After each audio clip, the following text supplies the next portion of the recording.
Hi, I'm Russell Lindsay, Product Manager at Anritsu. In this video, I'm going to demonstrate how to recall a sample recording and analyze the data using the playback tools in the Field Master Pro MS2090A handheld spectrum analyzer. In a previous video, I recorded some data in the 2.4 GHz Wi-Fi band. Let's pull up that recording and see what we can do. Now I start by going to my trace menu and opening up the playback submenu. From there, I press the recall button and go to my file manager. Now because I'm using the PC software to do this playback in this demonstration, it takes me to the PC file explorer. Note that any recording that you've made, either from the PC software or from the instrument itself, will be saved to the instrument memory and will need to be moved to the PC for playback. I select my file and open it up, and it will recall all the settings and bring up the file ready for playback. When I'm ready, I can use the control panel at the bottom or come back to my playback menu and hit play. And you'll see the traces begin to play. You can tell that it's doing playback by the notification here on the screen, and it tells you the status of the playback or the position of the playback from the trace index. So here we're on 14 or 15 of 1,157 traces. I also have my spectrogram open, so it's playing back the spectrogram data.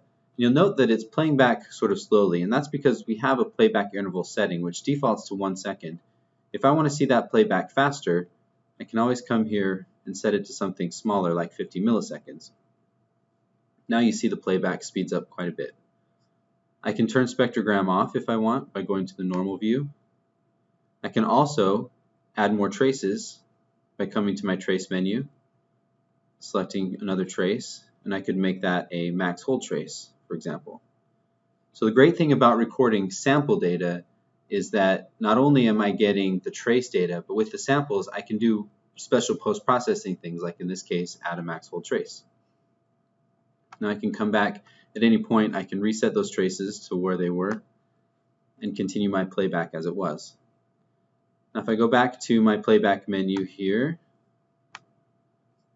at any time I can pause the playback and then play again.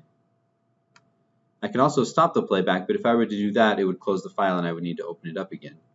I can set the playback on loop so that as it gets to the end of the playback, you'll see that it will loop back to the first traces and start again from the beginning.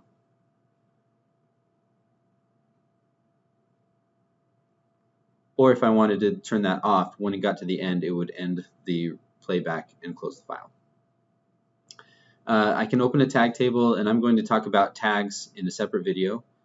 And then lastly, I have some navigation tools where I can skip forward, skip back through the playback, or I can even go trace by trace.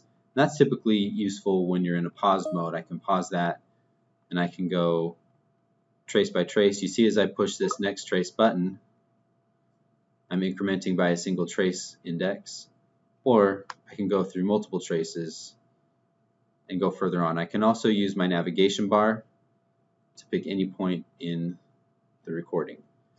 If I come back and I turn my spectrogram back on, I can pick any point in the recording and it will build up the spectrogram up to where the trace that I've selected is at the bottom and everything that's happened before that is shown here.